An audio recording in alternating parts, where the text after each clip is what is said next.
Through the frost-rimmed glass of the nursing home in Phoenix, Arizona, the world outside looked entirely washed out, scrubbed clean by sterile chemical solutions and completely drained of life.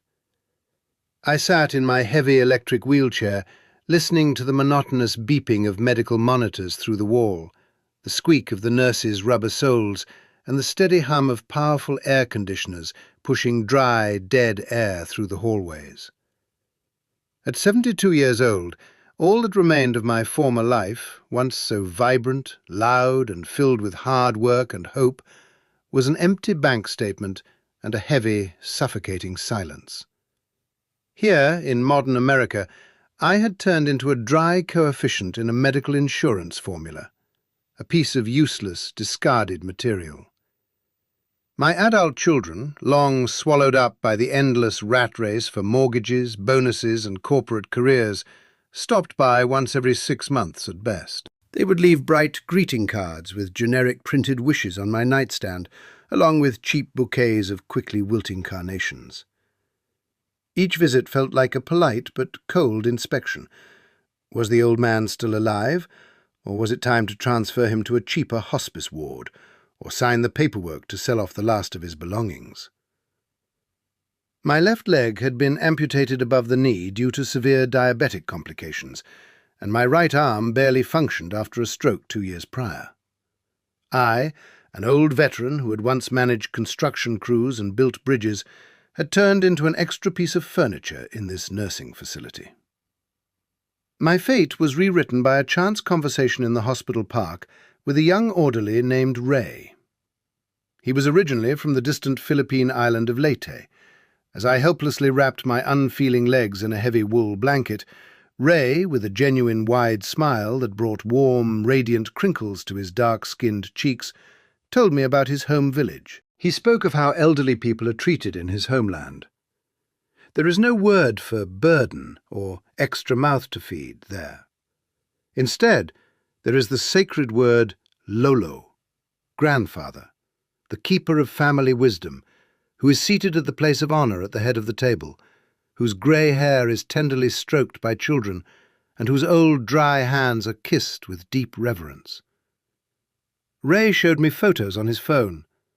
Humble bamboo huts leaning over the azure surface of the ocean, palm trees bending under the weight of juicy coconuts, and dark-skinned people whose smiles seemed brighter than the midday tropical sun. That night, for the first time in 10 years, I couldn't fall asleep. I stared at the cold white ceiling of my single room and realized with absolute clarity, if I stayed here, in this sterile tomb, I would die of heartbreak and loneliness long before my worn-out heart gave out. The next morning, I made a decision my children would call utter madness and senile decay. I sold what was left of my property, pulled out my hard-earned pension savings, and bought a one-way ticket to Cebu, where I boarded a small wooden boat bound for the tiny island Ray had talked about so much. When the heavy wheels of my wheelchair first touched the sun-baked wooden pier of the Philippine village, I was nearly overwhelmed by a dense wave of unfamiliar scents. A spicy blend of sea salt, fried banana peels, damp earth, and blooming frangipani. But what struck me most were the eyes of the locals. There was no cold American pity or professional detachment in them. Barefoot village boys immediately ran up, competing to push my heavy chair along the sandy path. My new home became a modest wooden house with a spacious porch overlooking the ocean shore. A young woman named Grace agreed to be my caregiver and housekeeper. She was a widow, raising her 7-year-old son, Jun-Jun, who was born with a severe congenital heart defect. Grace worked from early morning until late at night, washing laundry for wealthy tourists, and selling homemade stew at the market to save up even a little money for expensive imported medicines for her suffering son. On my very first evening, as the sunset painted the sky in wild, surreal shades of purple, violet, and gold, Grace brought me a humble dinner. On a wooden tray lay fish baked over coals, fresh rice, and a bowl of hot broth. But before placing the tray on the table, she gently took my dry, age-spotted hand, pressed it against her forehead, and softly whispered, "Mano po, Lolo." It was a traditional Filipino gesture of the deepest respect for elders. At that moment, something cracked open inside my chest. Standing behind her was little Jun-Jun, holding a large, ripe mango in his thin hands. The boy smiled shyly and held out the fruit. "This is for you, Lolo Arthur. Welcome home." I, an old soldier who hadn't shed a tear since the Korean War, covered my face with my hands and wept softly, uncontrollably, feeling for the first time in many years that I was no longer alone. My life in this poor tropical village flowed at its own unhurried, truly blessed pace. Unlike in America, where I could go weeks without seeing another soul besides the nurses, here every day was filled to the brim with people and genuine human connection. Every morning, the porch of my modest house turned into the true centre of village life. Elders would come by to drink a cup of strong local coffee with me, fishermen would stop to discuss their night's catch, and women would bring fresh tropical fruit. I didn't know the local Waray language at all, and they spoke very little English, but we didn't need long, fancy speeches. The language of genuine care, warm smiles and simple gestures proved far clearer than any human words. The neighbours quickly noticed how difficult it was for my heavy wheelchair to move through the deep, soft sand, and they organised what Filipinos have long called bayanihan, a sacred communal spirit of mutual help. In a single day, the village carpenters, without taking a single centavo from me, built a sturdy, wide ramp out of thick bamboo stalks. It stretched from the porch right down to the ocean shoreline, so I could roll my chair to the water's edge on my own and feel the pleasant warmth of the gentle, lapping waves. But my greatest and purest joy was little Jun-Jun. The boy was remarkably bright and affectionate, but physically very weak. Because of his sick heart, he couldn't run and play with the other children at all, and he would sit beside my wheelchair for hours. I began teaching him English, reading him children's books with colourful illustrations that I specially ordered from Manila, and showing him simple magic tricks with shiny coins. Jun-Jun became the grandson I never had in my past American life. The boy called me my American Lolo and wouldn't leave my side, trusting me with all his tiny childhood secrets. However, with growing anxiety, I watched the child's health fade with every passing day. Jun-Jun needed urgent, highly complex open-heart surgery at a cardiovascular centre in the capital, but the cost of the procedure was astronomical for a poor widow like Grace, more than 300,000 pesos. Grace wept secretly at night in the small kitchen, kneeling before an altar with an image of the Santo Niño, begging God for a miracle. I knew I still had money left in my American bank account from the sale of my old house in Arizona. In America, those funds were strictly set aside to pay for my own future care and nurses when my health inevitably worsened.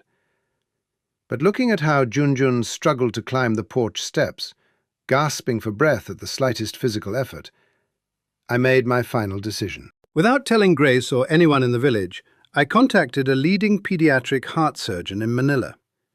I transferred every single cent of my savings to the hospital's account, keeping only my meagre monthly pension, which would barely cover rice and basic medicines. When an official letter arrived from the capital a week later, announcing that an anonymous charitable foundation had fully paid for Jun-Jun's surgery and rehabilitation, Grace collapsed to her knees right in the dirt in front of the house. She wept aloud, raising her hands to the sky and thanking God for the blessing.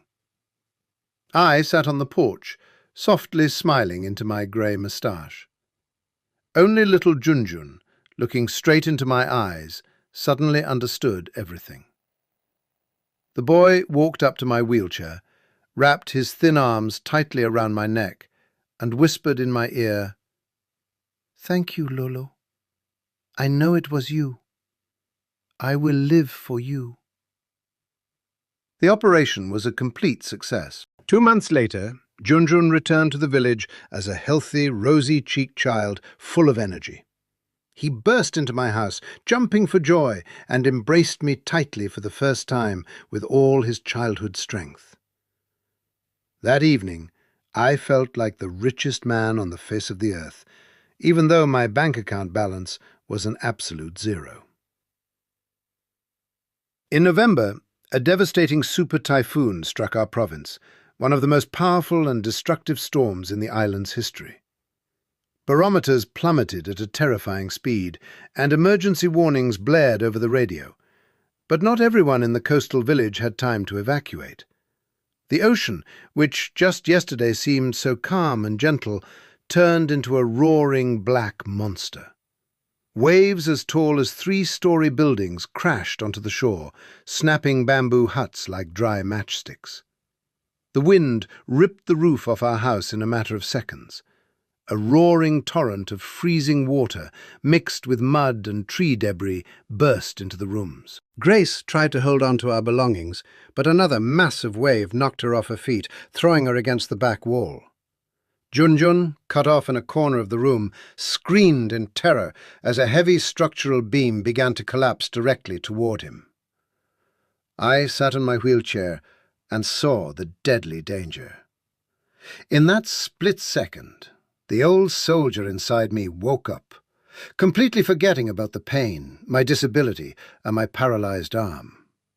Overcoming excruciating pain in my joints, I spun the wheels of my chair forward with all my strength, rolling straight toward the falling structure.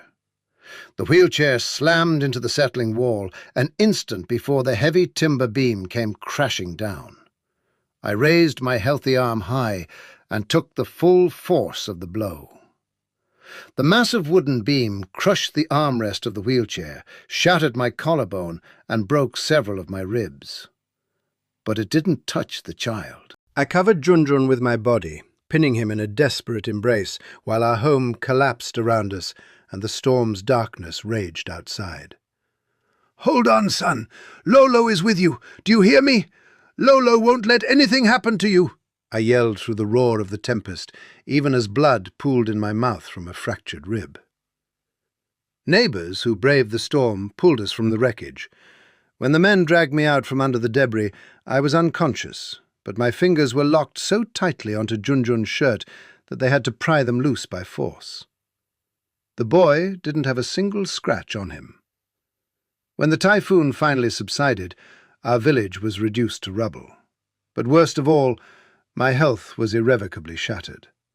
Due to exposure, traumatic injuries, and infections settling into my wounds, I developed severe pneumonia. The local health worker examined me and simply shook his head in sorrow. Having learned about the disaster from the news, my biological son flew in urgently from California. He was horrified by the village's poverty and my critical condition. He insisted on an immediate medical evacuation via a specialized plane back to the United States. "Dad, what are you doing here? Why did you sacrifice everything for strangers?" "We're taking you home to a real hospital," he pleaded, standing by my bed. Gasping for breath through an oxygen mask, I slowly shook my head. I squeezed my son's hand and said softly, yet firmly, "My home is here. In America, none of you had time for me when I was alive and healthy. Don't take me back there just to die alone inside 4 white walls.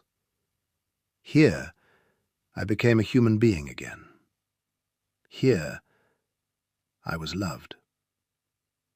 The villagers, selling what few valuables they had left after the typhoon, gathered money for medicines and oxygen tanks for their Lolo. They rebuilt my porch first, before anything else, making it even sturdier and brighter than before. My final days were filled with a quiet, peaceful fading away. I could no longer get out of bed, so they moved my bed out onto the porch so I could watch the ocean and listen to the sound of the surf. The entire village took turns keeping watch by my house. Women prepared light broths for me, men brought freshly cut flowers, and children sat on the floor at my feet, softly singing Filipino songs of love and devotion. Grace never left my side, taking care of me with the same tenderness and reverence a mother shows her firstborn child.